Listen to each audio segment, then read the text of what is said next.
Voici ce que nous lisons dans ce passage. Élie le Tishbite, l'un des habitants de Galade, dit à Akab, « L'Éternel est vivant, le Dieu d'Israël, dont je suis le serviteur. Il n'y aura ces années-ci ni rosée ni pluie, sinon à ma parole. » Et la parole de l'Éternel fut adressée à Élie en ces mots. Pars d'ici, dirige-toi vers l'Orient et cache-toi près du torrent de Kérit, qui est en face du Jourdain. Tu boiras de l'eau du torrent, et j'ai ordonné au corbeau de te nourrir là. Il partit et fit selon la parole de l'Éternel. Et il alla s'établir près du torrent de Kérit, qui est en face du Jourdain. Corbeau lui apportait du pain et de la viande le matin, et du pain et de la viande le soir. Et il buvait de l'eau du torrent. Mais au bout d'un certain temps, le torrent fut à sec, car il n'était point tombé de pluie dans le pays. Alors la parole de l'Éternel lui fut adressée en ces mots. « Lève-toi, va à Sarepta, qui appartient à Sidon, et demeure là. Voici, j'y ai ordonné à une femme veuve de te nourrir. » Il se leva et il alla à Sarepta. Comme il arrivait à l'entrée de la ville, voici, il y avait là une femme veuve qui ramassait du bois.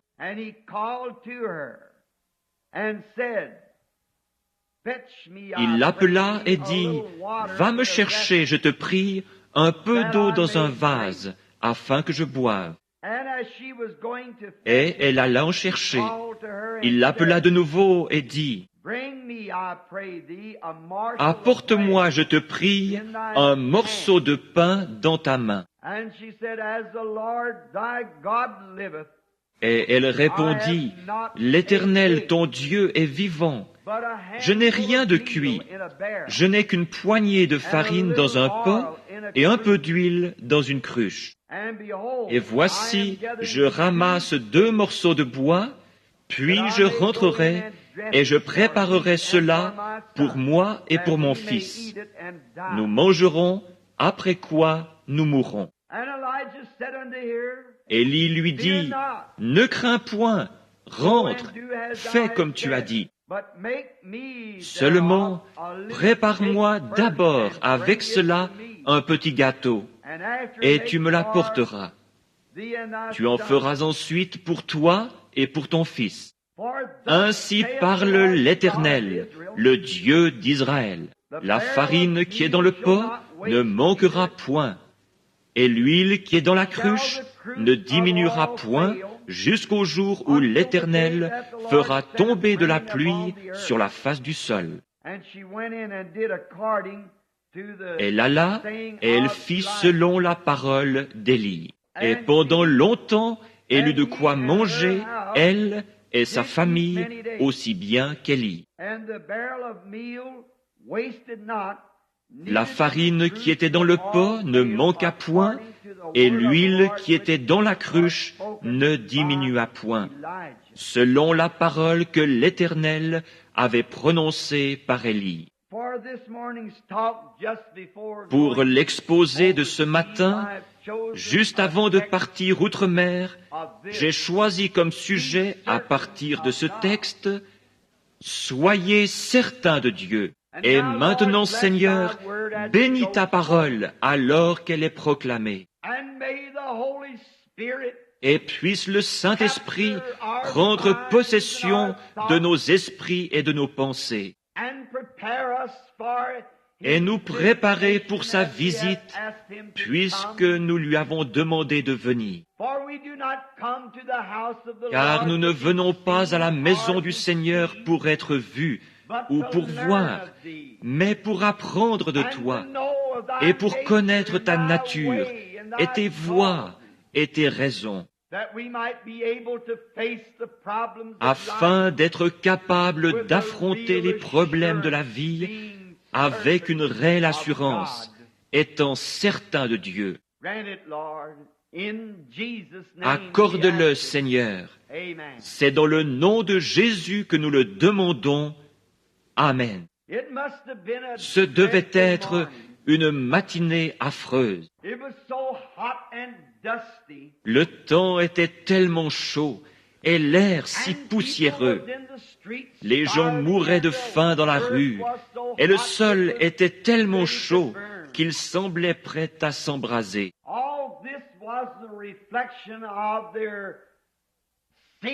Tout ceci était le reflet de leur péché et de leur déchéance morale. Vous voyez, Akab régnait en Israël à l'époque ou sur Israël. Et il fut le plus méchant de tous les rois d'Israël. Aucun roi n'avait été aussi méchant qu'Akab. Il avait pourtant été enseigné et il savait ce qu'il devait faire. Mais il continua néanmoins de déplaire à Dieu dans toutes ses actions. Bien qu'il eût une grande armée et que le peuple fût devenu très prospère sous son règne. Mais sachez qu'on ne peut déplaire à Dieu et s'attendre à s'en tirer ainsi bien longtemps. Et puis, lors de son mariage, au lieu d'épouser quelqu'un parmi son peuple, il alla épouser une pécheresse, une idolâtre qui adorait les idoles. Il épousa Jézabel. Et elle n'était pas une croyante. Et jamais un croyant ne devrait épouser un incroyant. En aucun cas. On devrait toujours se marier entre croyants. Mais Akab avait fait cette chose mauvaise. Et Jézabel était sans doute une belle femme. Et lui s'était laissé séduire par son apparence plutôt que par ce qu'elle était vraiment. Tant de gens commettent cette même erreur encore aujourd'hui. Et elle avait introduit l'idolâtrie dans la nation, parmi le peuple. Et le peuple, les prêtres, leurs ministres, avaient succombé à cette grande revendication populaire. Voilà bien le tableau de notre pays aujourd'hui. Nous avons cédé à la demande populaire. Sans doute, les prêtres pensaient-ils que tout irait bien tant que leur gouvernement l'approuvait. Mais peu m'importe ce que le gouvernement approuve, ce doit être ce que Dieu approuve. Et les gens pensaient qu'il n'y aurait pas de mal à ce qu'ils se permettent quelques-unes de leurs choses mondaines.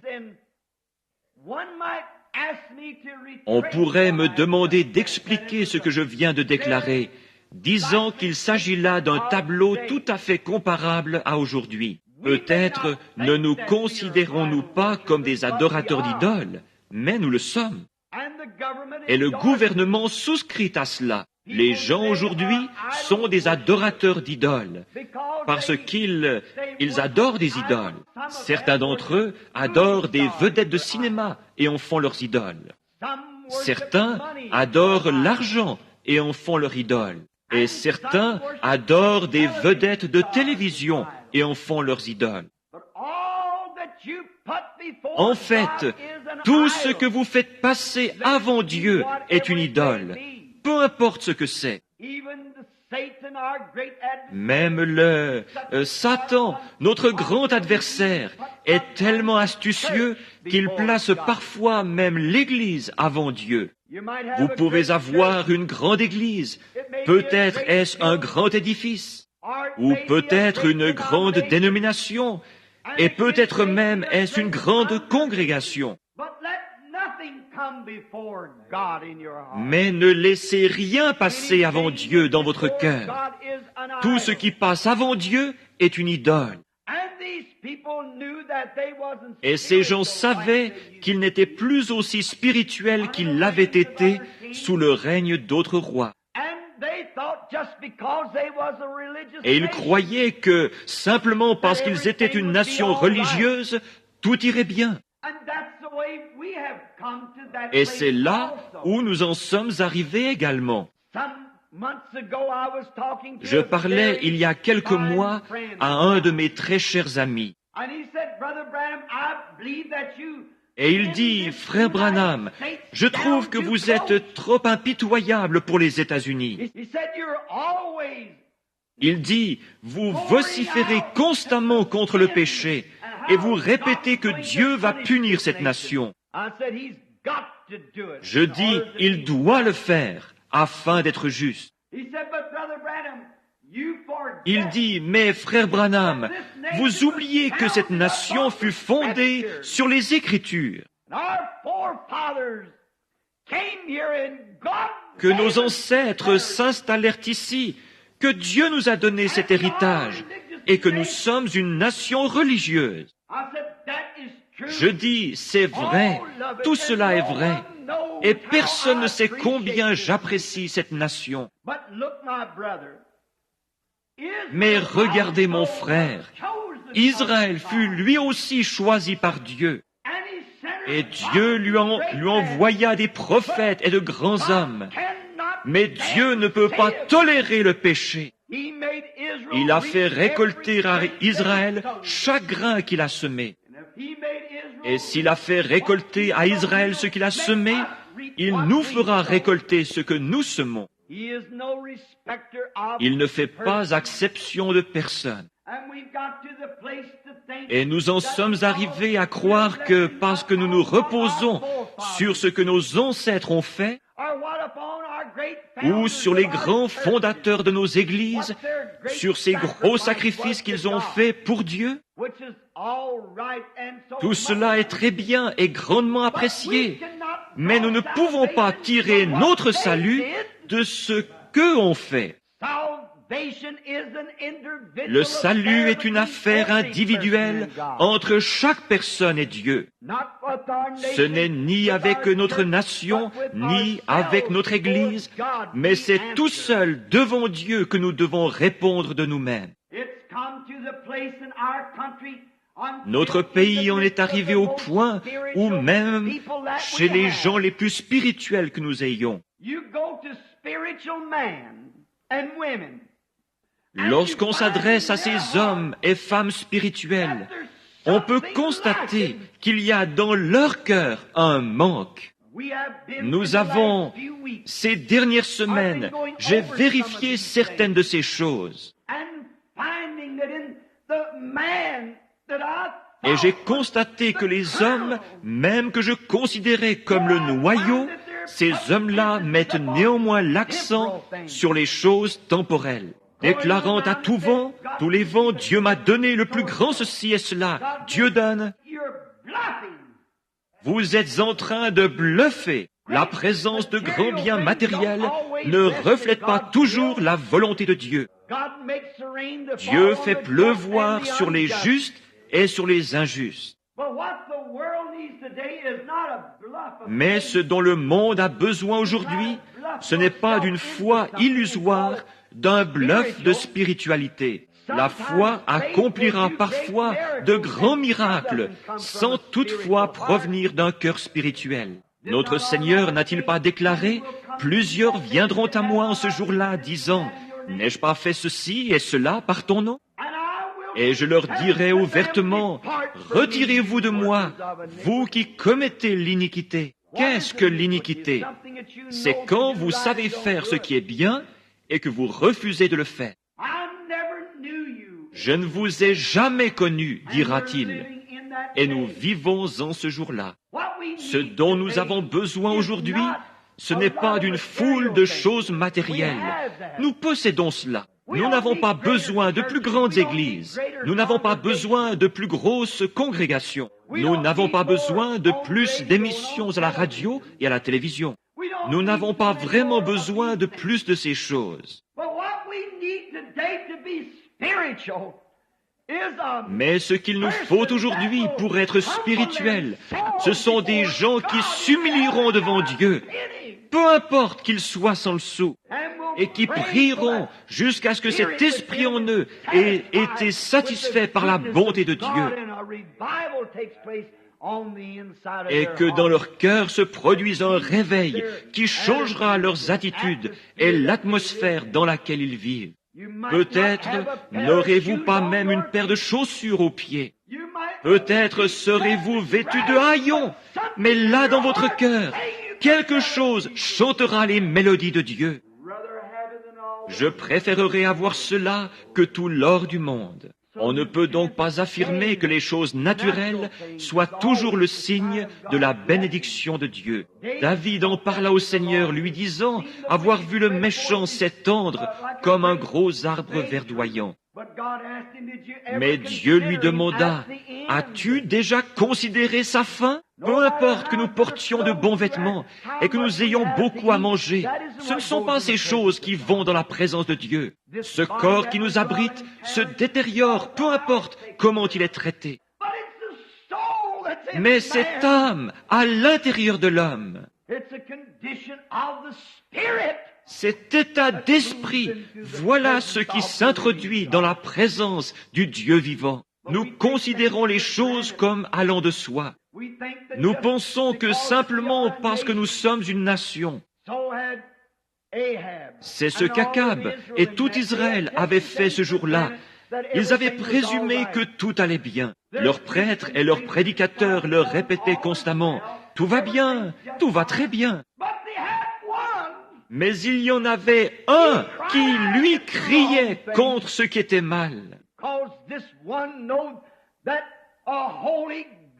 Parce qu'il savait qu'un Dieu saint ne peut se satisfaire d'une religion moderniste dépourvue de sainteté. Et le Dieu du ciel est encore le même aujourd'hui. Tous nos efforts et ces grandes choses que nous essayons de faire, Dieu ne sera jamais satisfait par autre chose qu'une vie entièrement sanctifiée devant lui. Nous aurons beau construire des écoles, des lieux de pèlerinage et des tabernacles.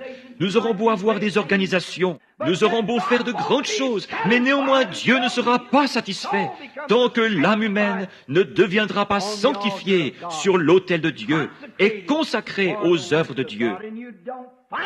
Et on ne trouve plus cela. Nos réunions de prière sont si faibles. À peu près une minute de prière et hop, au lit. Nous constatons que c'est ainsi et ça peut être une fois ou deux par jour. Nous sommes tous coupables. Notre nation se dégrade moralement. Nous avons des Billy Graham et des Oral Roberts partout. Mais tant qu'une soif ne s'installera pas dans le cœur de l'Amérique pour la ramener à nouveau à un Dieu vivant, à une expérience vivante, à une foi immortelle dans le Dieu vivant, nous ne faisons pour ainsi dire que nous démener en vain. Nous avons beau marcher le torse bombé, le faux col tourné vers l'arrière et descendre la rue, cherchant à être appelé docteur ou révérend. Nous avons beau être les pasteurs des plus grandes églises du pays, et être pieux au possible, si bien que nul ne puisse nous accuser de quoi que ce soit. Mais tant que cette âme qui se trouve à l'intérieur de nous ne brûlera pas pour Dieu, tant qu'il n'y aura pas à l'intérieur quelque chose qui soupire après lui, comme une biche soupire après des courants d'eau, ainsi mon âme soupire après toi, ô Dieu. Tant que nous n'en viendrons pas à une expérience de cet ordre-là. Par conséquent, le communisme et tout ce qui s'ensuit continuera à gagner du terrain. Et toutes nos alliances ne pourront jamais l'arrêter. Il a été prédit que cela arriverait. Mais Dieu est en train d'appeler son Église. Combien cette petite femme devait être du calibre d'Élie, parce qu'habituellement, vos actions témoignent de ce que vous êtes. Et d'ailleurs, elle avait été choisie pour loger le prophète de Dieu. Souvenez-vous, elle était une femme des nations et non une juive.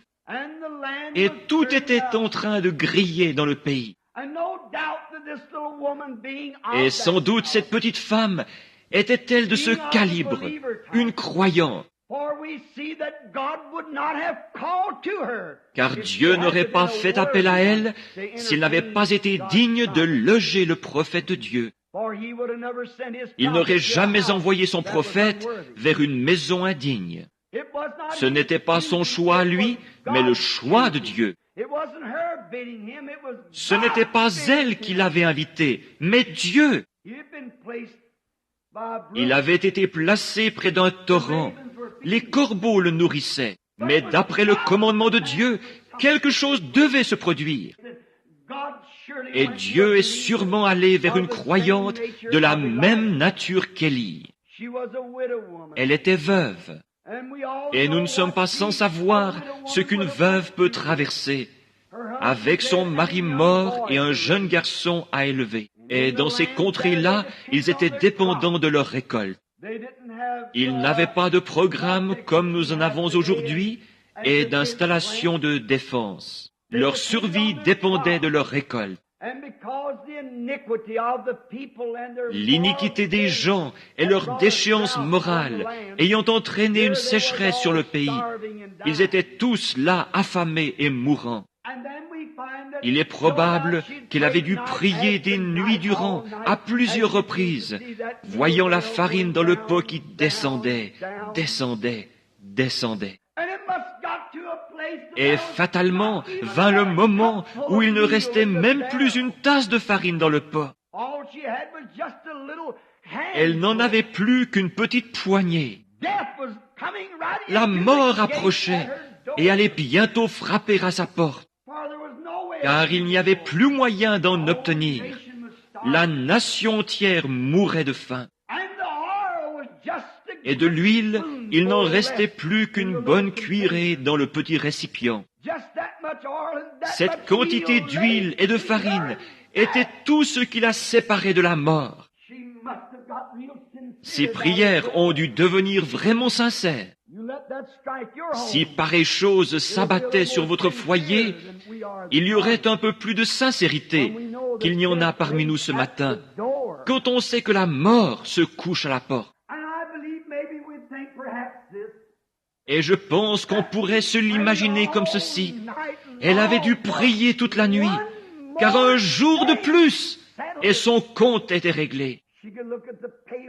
Elle pouvait regarder les lèvres pâles de son petit garçon de 3 ou 4 ans.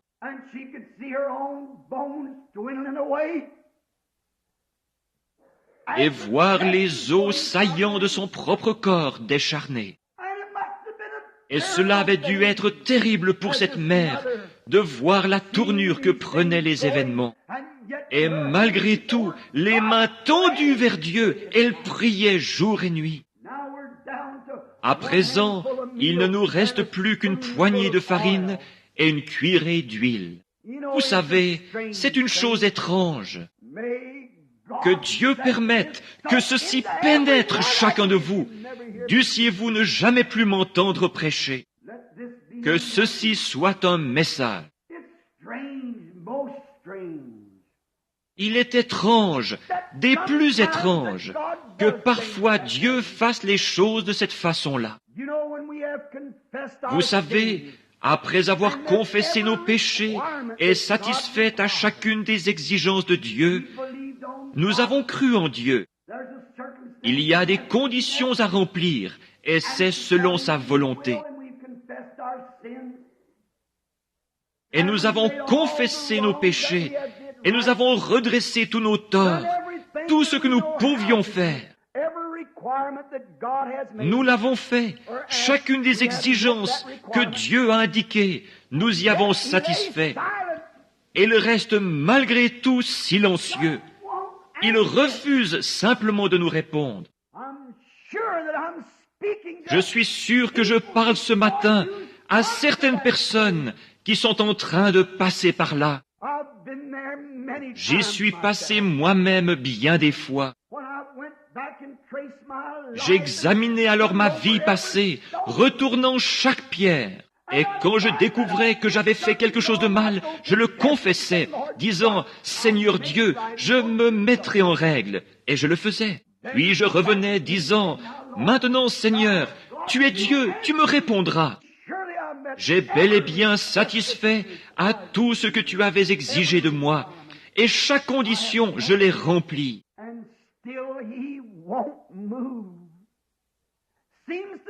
Et il refuse toujours de bouger. Il semble rester silencieux. C'est là où vous devez être sûr qu'il est Dieu. Ne soyez pas découragés. Tout ce qu'il faut, c'est que dans votre cœur, vous soyez certain de Dieu. Mon sujet, c'est « Soyez certain, avant de faire quoi que ce soit, soyez certain dans votre cœur qu'il s'agit de Dieu. Et quand vous avez satisfait à tout ce qu'il a dit, et que de plus vous êtes certain qu'il est Dieu, c'est là que la foi entre en action, précisément là. La foi tient ferme, car elle sait que Dieu existe. Et vous avez rempli chacune des conditions. Vous croyez qu'il existe, et la foi tient ferme. Oh, béni soit son nom. La foi ne bougera pas, car elle est sûre que Dieu existe et qu'il est le rémunérateur de ceux qui le cherchent. Puisse ceci pénétrer profondément en vous, Branham Tabernacle, et y demeurer à jamais. Si vous avez rempli les conditions requises par Dieu et que dans votre cœur, vous croyez qu'il existe, alors Dieu ne fait qu'éprouver votre foi, car il aime faire cela. Si vous avez confessé vos péchés et satisfait à chacune des exigences de Dieu, et qu'il reste malgré tout silencieux, souvenez-vous, la foi déclare qu'il existe. Alors la foi s'y cramponne. Elle ne sait pas de quoi il s'agit, mais elle sait qu'il existe. Elle est certaine qu'il existe. Et rappelez-vous que s'il existe, ses paroles doivent être vraies. Et s'il a exigé de vous que vous vous pliez à certaines conditions, et que vous l'avez fait, il est alors tenu de veiller sur sa parole. Ne faites pas marche arrière en disant, « Je n'ai pas été guéri, Oh, toi, médiocre, faible foi !» Ne croyez pas cela. Si vous avez tout confessé, si vous vous êtes déchargé de tout, et que vous avez satisfait aux exigences de Dieu, la foi tiendra bon. Rien ne l'ébranlera. Il existe, et vous en êtes sûrs. Ceux qui s'attendent à l'Éternel renouvelleront leur force. Ils s'élèveront avec des ailes, comme des aigles. Ils courront et ne se fatigueront pas. Ils marcheront et ne se lasseront pas. Attendez, lorsque vous avez satisfait à ces exigences, votre foi est alors amenée à une confrontation. Si vous avez rempli, si les conditions requises par Dieu ont été remplies, que vous y avez accordé toute l'attention nécessaire, que vous avez fait tout ce que Dieu exigeait de vous, alors votre foi reposera sur ceci, Dieu existe. Soyez certains de Dieu. Vous savez, il aime nous mettre à l'épreuve. Il aime voir la réaction de votre foi. Saviez-vous cela? Dieu aime voir comment vous allez réagir. Quand vous dites, « Oh Seigneur, je te crois, tu es mon sauveur. Je crois que tu es le guérisseur. Je crois que tu es celui qui donne le Saint-Esprit. Et ces choses dont j'ai besoin, tu es le Dieu qui les donne. » Alors vous confessez tous vos péchés et faites une promesse à Dieu concernant ce que vous allez faire s'il vous permet de vous rétablir. Et ensuite, parce que ça n'arrive pas, vous déguerpissez comme un lâche. Dieu ne peut pas utiliser cela. Il ne peut aucunement vous utiliser. Il ne peut absolument pas vous répondre, puisqu'il ne répond que par la foi.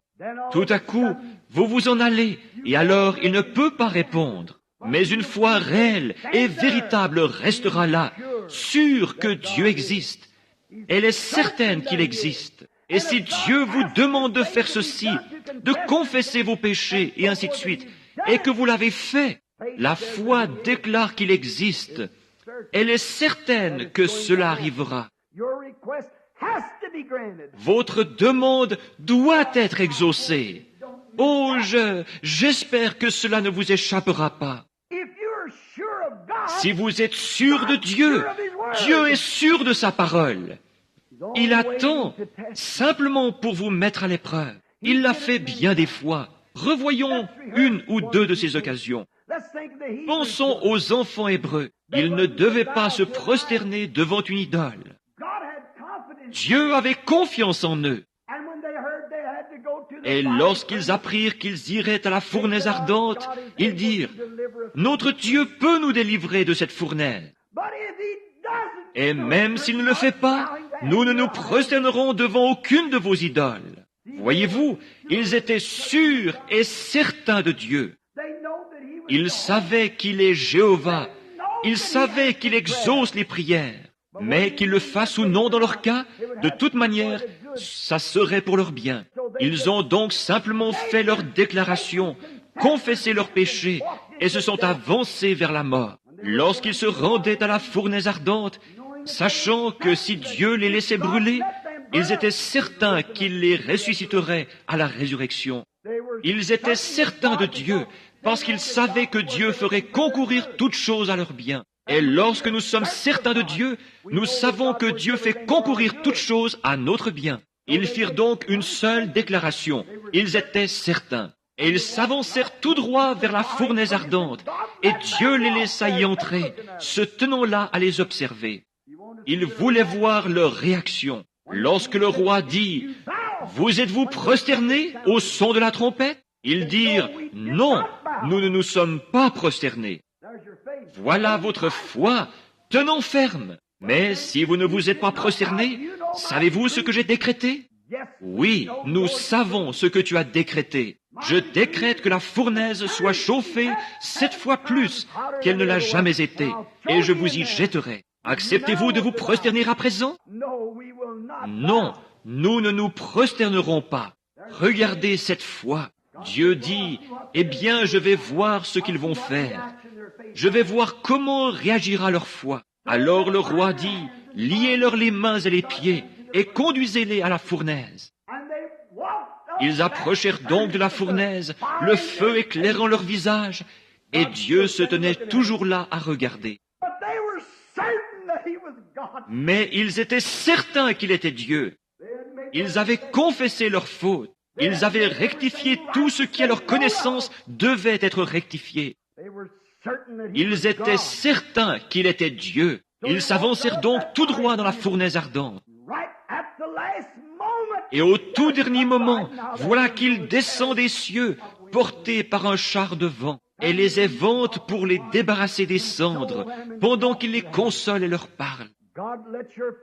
Dieu laisse votre foi parvenir au point où elle devra réagir. Il y a eu Job de l'Ancien Testament, que Satan, notre accusateur, a accusé d'être un pécheur secret. Mais Job savait qu'il n'avait pas péché. Il savait qu'il avait confessé tout ce qu'il avait fait et qu'il avait offert son holocauste. C'était là l'exigence de Dieu. C'était tout ce que Dieu exigeait, un holocauste et une confession. Et cela, Job l'avait fait. Et Satan dit, « Je prendrai ses chameaux, car il est riche. Je prendrai ses brebis. » Et en dernier lieu, il prit ce qui était le plus près de son cœur, du cœur de Job, ses enfants. Job demeura néanmoins inflexible, car il savait que Dieu, il était certain qu'il était Dieu, car il lui avait parlé et l'avait satisfait à ses exigences. Il passa tout au peigne fin et conclut, « J'ai offert tous les holocaustes voulus. » Je me suis dit peut-être que lors d'un festin donné par mes fils, auquel mes filles auraient assisté, peut-être ont-ils péché en secret, dans leur cœur. Je vais donc offrir un holocauste pour eux et confesser leurs torts. Ô Dieu, quand un homme est fidèle à ce que Dieu lui a dicté et qu'il est certain qu'il est Dieu, celui-ci doit répondre. La foi déclenche chaque fois son entrée en scène. Quand vous avez fait ce que vous savez être juste, quand vous avez satisfait à ses exigences, quand vous avez confessé, rectifié et fait des restitutions, et que vous avez déposé cela devant Dieu, peu importe combien il est silencieux, il n'en est pas moins Dieu. Attendons que cette foi entre en action. Vos œuvres, vous les avez faites. Maintenant, il veut voir votre foi par vos œuvres. Il veut voir ce que vous allez faire. Si on vous a oint et qu'on a prié pour vous, Dieu attend de voir ce que vous allez croire à ce sujet. Et si vous n'allez pas ensuite revenir en trombe le dimanche suivant, et puis le lendemain vous précipiter au devant du prochain guérisseur de passage en vie, il attend de voir la réaction de votre foi, de voir si vous n'allez pas revenir le lendemain disant « Je me sens si malade, je ne pense pas avoir été guéri ». Primo, vous n'êtes même pas digne de la ligne de prière. Vous n'êtes pas encore prêt. Vous ne croyez pas qu'il est Dieu. Peut-être direz-vous, frère Branham, je ne suis pas d'accord avec vous. Votre conduite même démontre ce que vous êtes. Vous les reconnaîtrez à leurs fruits. Si un homme se dit chrétien et que néanmoins il boive, fume, s'adonne au jeu d'argent et fasse des plaisanteries grossières et dise qu'une partie de la Bible est juste et qu'une autre ne l'est pas, il aura beau prêcher l'Évangile. S'il rejette une partie de la Bible, il n'en est pas moins un pécheur. Il n'est pas encore en règle. Mais quand vous confessez ouvertement que Dieu est le même Dieu et que vous remettez votre vie entre ses mains, disant « Seigneur, je suis l'argile, tu es le potier », alors demandez ce que vous voulez. La foi ne bougera jamais, elle ne quittera pas sa place. Même si la situation semble se désagréger de tous côtés, néanmoins cette foi ne bouge jamais, parce que vous êtes certain qu'il est Dieu. Et s'il est Dieu, il tient sa promesse. Il ne peut pas faire une promesse et la rompre. S'il est Dieu, il doit tenir sa promesse. Oh, combien j'aime cela! Il doit y rester fidèle. Job avait présenté ses offrandes. Il avait tout fait. Il savait qu'il était en règle.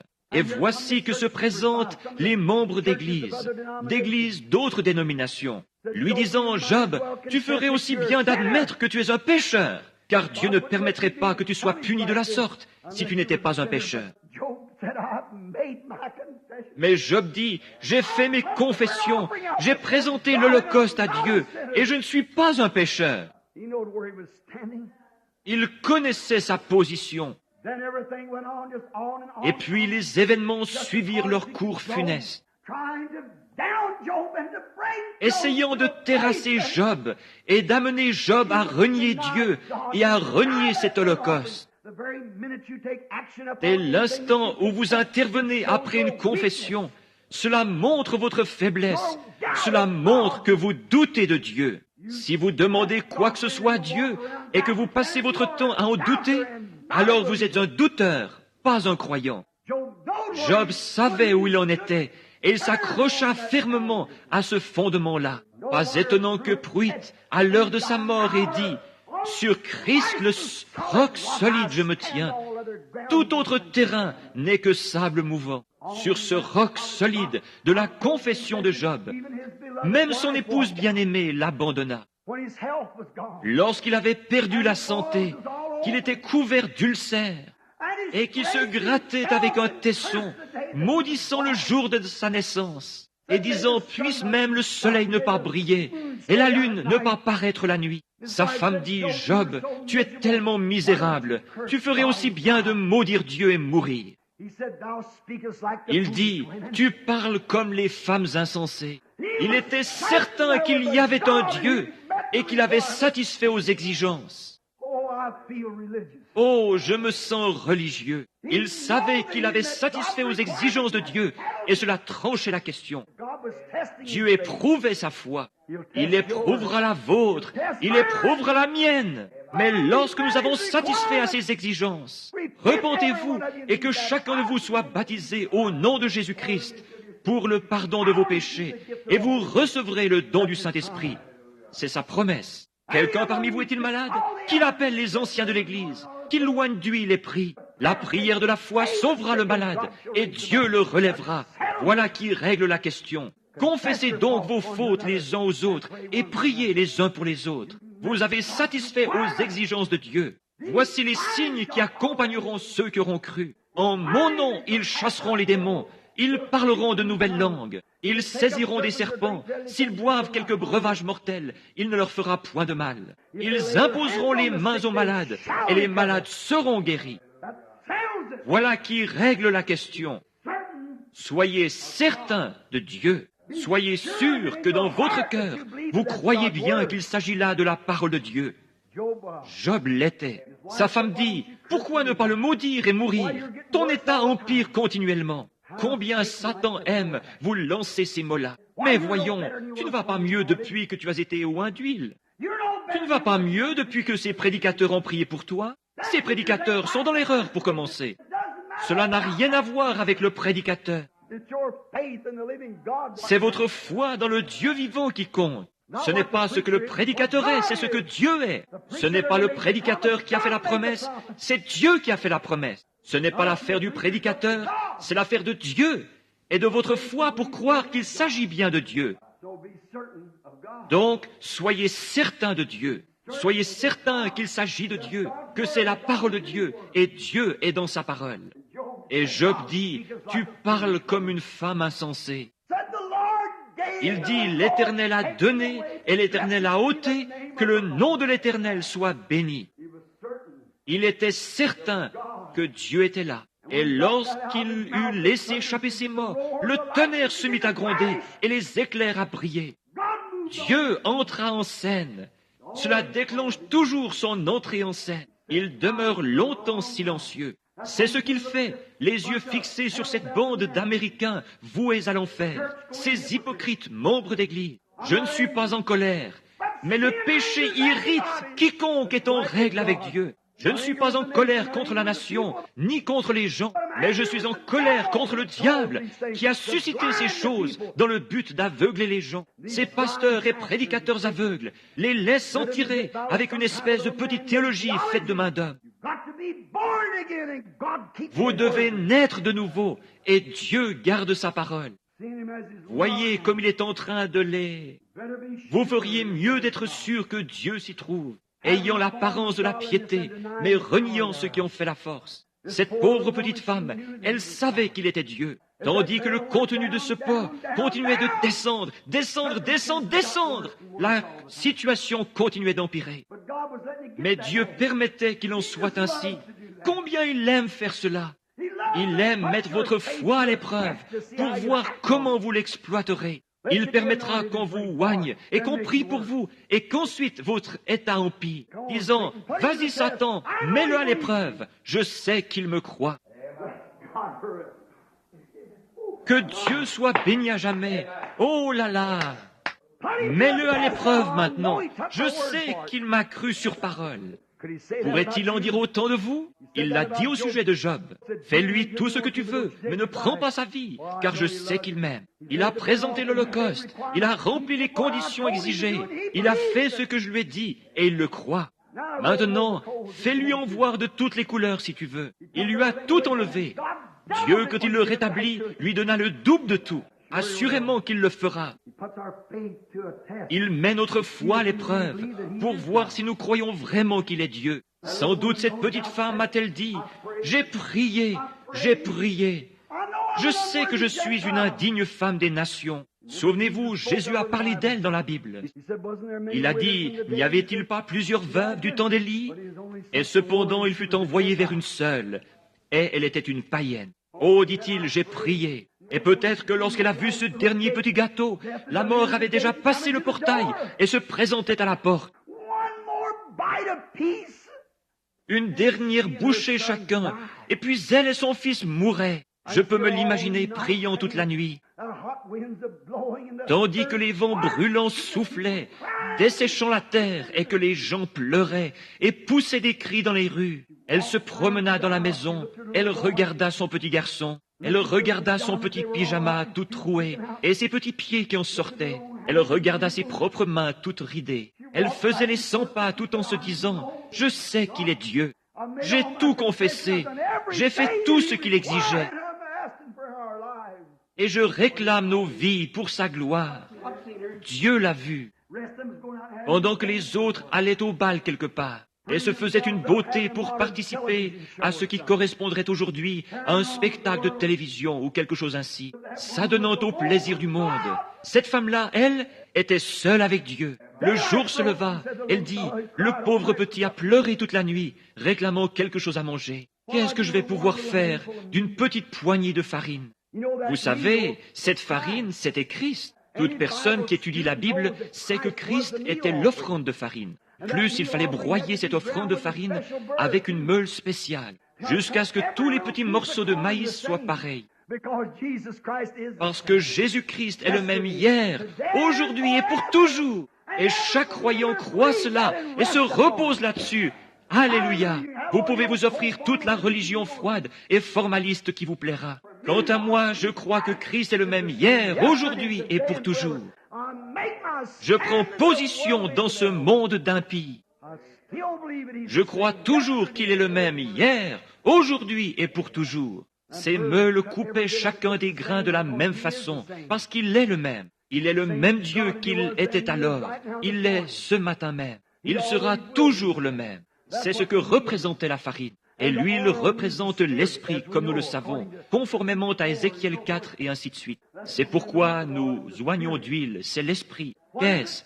Comme le déclare Jean 4, le Père cherche des adorateurs qui l'adorent en esprit et en vérité. Jésus était la vérité, il était l'offrande de farine, et l'huile était l'esprit.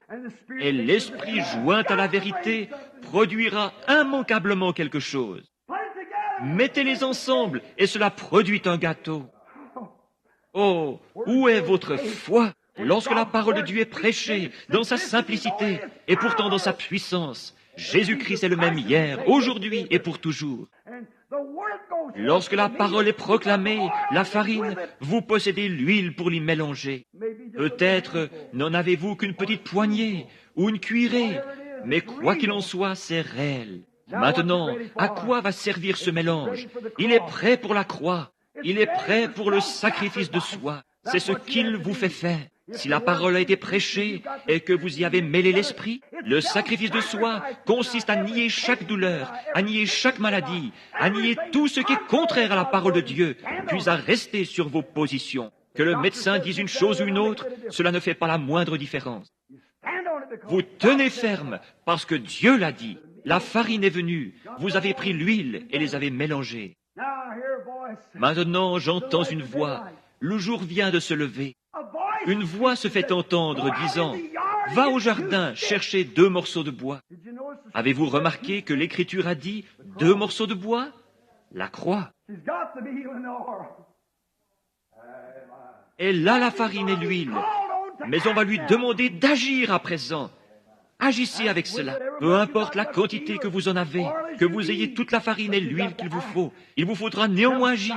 Le sacrifice de soi, 2 morceaux de bois. Jadis, on n'a pas encore trouvé de meilleur moyen pour faire un feu que celui-ci. Prenez une bûche, posez-la en travers d'une autre et allumez-les par le milieu. Vous n'aurez ensuite qu'à faire avancer les 2 bouts. C'est ainsi que les Indiens font leur feu. Il y a des fois, des nuits durant, j'ai maintenu le feu ainsi. Je posais simplement une bûche comme ceci et une autre comme cela. Et puis, à mesure qu'elle brûlait, je les poussais dans le feu. Ce morceau de bois, c'était la croix. La Bible dit 2 morceaux de bois. La voix dit, va dans le jardin, chercher 2 morceaux de bois. Au même moment, du haut de la montagne, retentit une voix de tonnerre disant au prophète, va à la ville, j'ai ordonné. Oh là là, tous 2 obéirent. Quelque chose doit se produire. Tous 2 obéissent. Si le prédicateur prêche la parole et que l'homme qui la reçoit y croit et s'y conforme, quelque chose doit arriver. Si vous êtes un pécheur, vous serez sauvé. Si vous êtes malade, vous serez guéri. Parce que Dieu l'a promis. Si nous sommes certains de Dieu, aussi certain qu'il est Dieu, il doit tenir sa parole, certainement. L'ordre était donc, va à la ville, j'y ai ordonné une femme veuve. Une vision surgit devant le prophète, et le voilà qui se met à marcher. Il ne sait pas où il va, cela ne fait aucune différence, il ne fait qu'obéir. Elle ne sait pas où se trouveront ces morceaux de bois, mais il y a quelque part dans le jardin 2 morceaux de bois. Elle se met en route, elle va au jardin, elle regarde autour d'elle. Oh, comme il fait chaud! Et ces hurlements qui proviennent de la ville, et les rôdeurs de nuit qui, titubant, rentrent en buvant du vin, et ainsi de suite. Elle jette un coup d'œil dans la rue, elle ne voit rien. Elle trouve un morceau de bois, une partie de la croix, le sacrifice de soi. Elle trouve un autre morceau de bois, et, comme elle ramasse ce second morceau de bois, oh, quelle heure lugubre cela devait être! La mort était sur le seuil de sa porte. Une petite bouchée de gâteau de maïs, et elle et son fils mouraient.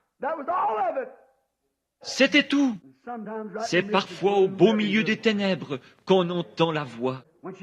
Repartant vers la porte, après avoir ramassé ce second morceau de bois, elle entendit une voix de l'autre côté du portail. « Va me chercher un peu d'eau dans un vase. » Elle se retourne pour voir les 2 morceaux de bois dans sa main.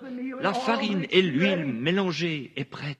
Elle dit les avoir préparés, mélangés. C'est cela, la parole et l'esprit doivent se mélanger, et être placés sur la croix du sacrifice de soi, afin de nier tout ce qui est contraire à ce que vous avez demandé. C'est exact. J'ai fait le mélange. Je vais maintenant aller chercher ces morceaux de bois. Et cette voix déclare, « Apporte-moi un peu d'eau dans un vase. » Elle regarde et voit un homme se tenant là, appuyé contre le portail. Un homme aux joues creuses, barbu, chauve, qui depuis l'autre côté du portail la regarde, enveloppé d'une vieille peau de mouton. Il avait l'air d'être un aimable vieillard. Elle se dit, je vais partager mon eau avec lui, les eaux de la vie. Vous êtes prête à en donner à tout le monde, à en parler à tout le monde, à aller n'importe où. Un instant, monsieur, elle s'en retourne avec les morceaux de bois dans sa main. Et la voix tonne à nouveau. Non seulement partageras-tu ton eau, mais apporte-moi aussi un petit morceau de pain dans ta main, le pain de la vie, l'eau de la vie. De la vie, elle mourrait aussitôt qu'il serait épuisé. Apporte-moi ton eau et apporte-moi ton pain. Que trouvons-nous ici? Quelle leçon pouvons-nous en tirer? Cherchez premièrement le royaume de Dieu et toute sa justice. Les autres choses vous seront données par-dessus. Apporte-moi un peu d'eau et un morceau de pain. Encore tout abattue, elle se retourne alors. Je peux l'entendre dire, « Monsieur ?» quelque chose comme ceci.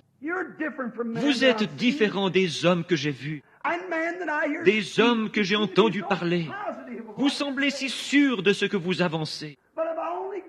Mais j'ai tout juste assez de farine, juste une poignée et juste une cuillerée d'huile. J'avais préparé cela et je vais le cuire avec ces 2 morceaux de bois. Et puis je le mangerai avec mon fils, après quoi nous mourrons. C'est tout ce que j'ai. Qu'entendons-nous ensuite? Mais apporte-moi d'abord le petit gâteau. Dieu d'abord. Peu importe ce qu'on peut dire, ou quoi que ce soit d'autre, une quelconque évidence. Et combien sombre cela peut paraître, quoi qu'il en soit. Prenez Dieu d'abord, sa parole d'abord. Le médecin dit que je ne peux me rétablir, mais sa parole passe d'abord. Je suis un trop grand pécheur, je suis une prostituée, je joue à l'argent, je suis un ivrogne. La parole de Dieu d'abord. Si vos péchés sont comme le cramoisi, ils deviendront blancs comme la neige. S'ils sont rouges comme la pourpre, ils deviendront blancs comme la laine. Dieu d'abord. Va me chercher un petit gâteau d'abord. Tout ce que tu as, apporte-le-moi. Êtes-vous prêts à remettre cela entre ses mains? Ma vie, tout ce que j'ai 50 ans. Es-tu prêt, William Branham, à me remettre cela? Êtes-vous prêts, vous les petits-enfants, à me remettre votre vie? Le voulez-vous? Le pouvez-vous? Vous qui êtes malade, pouvez-vous me faire confiance? Donnez-moi la première place. Apporte-moi un morceau de pain dans ta main et va me chercher un peu d'eau. Elle l'a regardé. Quelque chose lui disait que cet homme-là savait de quoi il parlait. Dieu connaît les siens. Les brebis, mes brebis connaissent ma voix. Elles savent si oui ou non c'est scripturaire, si c'est juste ou pas. Obéissantes, elles s'en retournent. C'est ce que vous devez faire. Et lorsqu'elle fit demi-tour pour obéir au prophète, alors ce tonnerre du ciel, que tout homme cherche à entendre, a retenti. Car la voix du prophète résonna comme un tonnerre et fit entendre ce qu'attend chaque pécheur, chaque personne malade. Ainsi dit le Seigneur. Oh, combien nous désirons entendre ça. Pensez à ces gens qui se tiennent dans l'allée de ma maison et disent « Venez à cet endroit, ma fille est, mon bébé, mon tel et tel. Vous n'avez qu'un mot à dire. Le prononcer avant que ça soit dans votre bouche. Ce serait le dire soi-même. Mais il brûle d'entendre ce « Ainsi dit le Seigneur ». Et voilà que depuis l'autre côté du portail, il s'est fait entendre, parce qu'elle obéissait, et le voile de tristesse s'est levé. Ainsi dit le Seigneur, le pot ne se videra pas complètement, et la cruche non plus, jusqu'au jour où l'Éternel fera tomber de la pluie sur la terre. Oh, quelle consolation! Elle a fait ce gâteau, elle l'a donné au prophète. Elle est retournée, en préparé pour elle et son fils. Elles ont mangé et bu à satiété. D'où cela est-il venu? Comment cela s'est-il trouvé là? Expliquez-moi scientifiquement la provenance de cette farine. D'où venait cette huile? Comment a-t-elle fait pour se retrouver dans cette cruche? Chaque matin, elle versait l'huile jusqu'à la dernière goutte. Chaque matin, elle vidait le pot de farine. Plus rien, mais quand elle retournait en chercher, il y en avait. D'où cela venait-il? Prenez Dieu au mot, soyez certains de Dieu, il est le Créateur. Il se peut que vous ayez perdu la santé, il se peut que vous ayez perdu votre communion. Prenez-le au mot, soyez certains qu'il est Dieu. Cette période sombre que vous traversez ne paraîtrait peut-être pas aussi sombre si vous acceptiez simplement sa parole et étiez certain qu'il est Dieu. J'ai vu une fois en Allemagne un tableau que je n'ai jamais oublié. Un peintre allemand a peint un tableau intitulé « Le pays des nuages ». De loin, cela vous apparaît comme une image horriblement triste et sombre. Représentant un amoncellement de nuages. C'est ce qu'on remarque de loin. Mais lorsqu'on s'en approche, cela se transforme. Ce sont des ailes d'anges qui battent ensemble, chantant des Alléluia au Seigneur. Et voilà ce qu'est l'obscurité parfois. Si vous regardez de loin, cela semble triste et noir. Mais prenez Dieu au mot et soyez certains qu'il est Dieu. Approchez-vous ensuite tout près. Vous découvrirez que ce ne sont que des ailes d'anges qui battent ensemble. Elle était un peu comme Abraham, appelée à donner tout ce qu'elle possédait et à poser cela sur l'autel du sacrifice. Peut-être recevez-vous ce même appel ce matin. Renoncez à vos voies, renoncez à votre incrédulité, abandonnez tout ce que vous avez, pour ensuite prendre l'huile et la parole, les mélanger et poser cela sur l'autel du sacrifice de soi. Vous constaterez que cela déclenchera l'entrée en scène de Dieu, aussi sûr que je me tiens à cette chair. Pensez-y tandis que nous prions. Avez-vous un besoin aujourd'hui? Avez-vous un besoin qui dépasse vos capacités physiques? Êtes-vous tellement à court d'argent que vous ne pouvez pas payer votre loyer? Les enfants ont-ils besoin de chaussures neuves et vous n'avez pas l'argent pour les leur acheter? Le pot est-il vide chez vous et la cruche à peu près sèche? Vous ne pouvez pas acheter de fourrage pour votre bétail et quelque chose ne va pas. Souvenez-vous, il a fait une promesse. Êtes-vous malade? Le médecin dit qu'il vous faut subir une opération et vous n'avez pas l'argent nécessaire. Êtes-vous dans le besoin? Êtes-vous un pécheur? Votre besoin est-il grand, sachant que si Dieu appelait aujourd'hui, vous seriez perdu? Êtes-vous un rétrograde fuyant Dieu? Vous savez que vous êtes membre d'une église, et pourtant vous savez bien que vous n'êtes pas en règle. Votre propre conscience vous dit que vous n'êtes pas en règle selon la parole. Vous avez un besoin. Ne laissez pas ces paroles tomber parmi les épines ou sur des pierres, des cœurs de pierre. Puissent-elles tomber dans une bonne terre fertile. Vous qui êtes malade et condamné par la médecine, si vous promettez à Dieu de le servir tous les jours de votre vie, et que vous êtes certain qu'il est Dieu, venez donc satisfaire à son exigence. Si vous avez un besoin, voulez-vous commencer par lever la main pour dire à Dieu que vous avez besoin de quelque chose? Que Dieu vous bénisse. Prions. Ô Seigneur, aussi sûr que je me tiens à cette chair ce matin, je sais que pas une seule de ces mains ne peut se lever sans que tu le saches, car tu es Dieu. Tu as dit, ne vend-on pas tant de passereaux pour 2 sous? Combien plus valez-vous qu'un passereau? À combien plus forte raison as-tu vu les mains de ces êtres mortels pour lesquels ton Fils Jésus est mort? Combien plus as-tu vu leurs mains que tu n'aurais vu tomber un passereau ce matin? Je pense qu'une douzaine de passereaux ne se vendraient pas pour 1 sou ce matin, parce que personne n'en veut. Il y aurait le problème de s'en occuper. Mais tu connais chacun d'eux. Tu connais chacune des plumes qui recouvrent leur corps. Tu connais chacun des cheveux de notre tête. Ô Seigneur, exauce notre prière. Fais en sorte qu'ils soient certains que tu es Dieu ce matin et que c'est ton esprit. Puisse l'engourdissement et le prestige caractérisant cette religion des temps modernes se détacher d'eux. Oh, je suis membre de telle église, disent-ils. Oh Dieu, puisse cela s'effacer de leurs pensées à l'instant même. Puisse-t-il maintenant entrevoir un bref instant la vie éternelle. Et alors, ils la rechercheront et auront soif d'elle, désirant savoir ce que Dieu est, puisqu'ils sont certains qu'il existe et qu'il tient sa parole. Quant aux pécheurs, puissent-ils rapidement se repentir et se préparer à être baptisés au nom de Jésus-Christ. Tu as alors promis de leur donner le Saint-Esprit.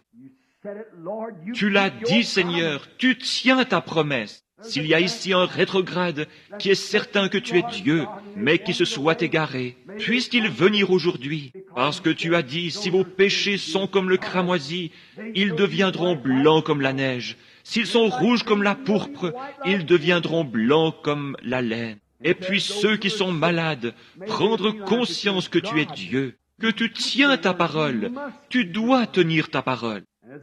Et alors qu'ils viennent se placer là avec leur huile, l'Esprit est en eux, confessant qu'ils croient, et aussi avec la parole, le pain de vie qui a été distribué, Christ qui a été broyé pour eux au fil de l'Ancien et du Nouveau Testament, pour montrer qu'il est le même hier, aujourd'hui et pour toujours. Puisse-t-il donc mélanger cette parole et l'huile, l'Esprit qu'il possède, et se relever de l'autel en disant, « C'est tout ce que je possède, Seigneur, je te l'apporte. Oh, combien tu le multiplieras, combien cela déclenchera l'entrée en scène du Dieu de l'histoire. Combien Jéhovah, le cœur ému, pourra dire, « J'ai un enfant qui est prêt à m'obéir. » Je l'ai mis à l'épreuve, et il a montré qu'il m'aime et qu'il me croit. Il est certain que j'existe. Car il est déclaré, celui qui s'approche de Dieu doit croire qu'il existe et qu'il est le rémunérateur de ceux qui le cherchent. Accorde-le en cette heure, tandis que nous nous en remettons à toi. Et maintenant, alors que nos têtes sont inclinées, vous qui avez un besoin, de quelque nature qu'il soit, voulez-vous vous lever si vous désirez le placer? Maintenant, si vous n'êtes pas certain qu'il est Dieu, si vous êtes certain qu'il est Dieu et qu'il va tenir sa promesse, le salut, la guérison ou quoi que ce soit d'autre. Si vous êtes certain qu'il est Dieu, levez-vous. S'il y a quelqu'un d'autre pour qui vous désirez prier, levez-vous si vous êtes certain qu'il est Dieu. Faites connaître votre requête au milieu de l'assemblée des saints. C'est ce que vous faites alors que vous vous levez. Je suis certain qu'il est Dieu. Je crois qu'il tient sa parole et je suis sûr que j'ai bien déposé ma requête sous le sang en ce moment. Si vous faites cela, que vous déposez chaque péché, le péché, c'est l'incrédulité. Vous êtes peut-être un membre d'église, mais je parle maintenant du péché, de votre incrédulité. Vous la déposez en tant que sacrifice. Vous allez la sacrifier. Vous vous approchez de la croix. Vous allez maintenant sacrifier toute votre incrédulité et la lui remettre, sachant qu'il existe et que vous êtes certain qu'il va répondre. Si c'est votre cas, levez la main. Demeurez ainsi. Seigneur, tu es Dieu. Voici leur huile et leur maïs qui ont été mélangés. Ils les apportent à la croix où le feu de Dieu tombera dans leur cœur. S'ils sont vraiment sincères, et consumera leur sacrifice, tu entreras en scène et feras monter le niveau des eaux qui cachent. Descendant du ciel sur un char de feu, tu ébranleras les cieux et la terre pour les récompenser. Alors qu'ils se tiennent là, les mains levées, démontrant qu'ils croient et qu'ils se sont placés eux-mêmes avec chacune de leurs requêtes sur ton autel. Ô Dieu du ciel et de la terre, juge des cieux et de la terre, certainement que le juge du ciel et de la terre fera justice. Certainement qu'il tiendra parole. Tu connais le cœur des hommes, le cœur des femmes, le cœur de ces gens. Seigneur Dieu, je lève aussi mes mains, car je sais que je suis sur le point d'avoir un changement de ministère. Et je crois que tu existes. Je t'ai vu te tenir là-bas, dans cette colonne de feu. Je t'ai vu sonder les secrets du cœur des hommes, sans jamais une seule fois faillir. Tu l'as promis là-bas, de l'autre côté de la rue, lorsque tu as commencé à traiter, à faire ces choses. Et tu m'as protégé dans le monde entier, partout, partout. Je suis sûr que tu es Dieu. Je suis certain de cela. Je m'offre moi-même avec ces gens et je sacrifie tout ce que je possède, Seigneur, pour te servir. Je recommence, Seigneur, à voyager de par le monde. Aide-moi, ô Dieu. Si jamais j'ai douté de toi, pardonne-moi ces péchés, pardonne mon incrédulité. Je sais que tu existes et que tu es le rémunérateur de ceux qui te cherchent. Je confesse de même les péchés des miens ce matin, leur faiblesse et leurs doutes, comme ils se tiennent debout avec leurs mains levées. Je confesse leurs péchés, Seigneur, et toutes nos faiblesses. Envoie le Saint-Esprit sur nous avec le sceau de ton approbation. Tu es Dieu et tu es ici maintenant pour nous recevoir, pour nous prendre dans tes bras et pour nous racheter de tout ce que nous avons perdu. S'il s'agit de notre santé, puisse-t-elle nous être redonnée au centuple. S'il s'agit de notre âme, puisse-t-elle revenir à nous, florissante et rayonnante, remplie du Saint-Esprit, en vue d'être présentée à Dieu. S'il s'agit d'incrédulité, Seigneur, puisse-t-elle revenir à nous, transformée, en une foi capable de déplacer les montagnes. Accorde-le, Seigneur.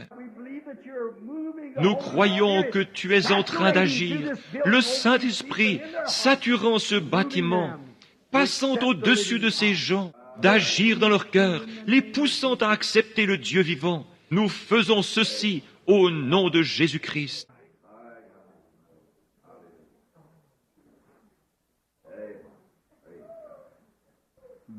My faith looks up to thee, thou Lamb of Calvary, Savior divine. Now hear me while I pray. Take all my sins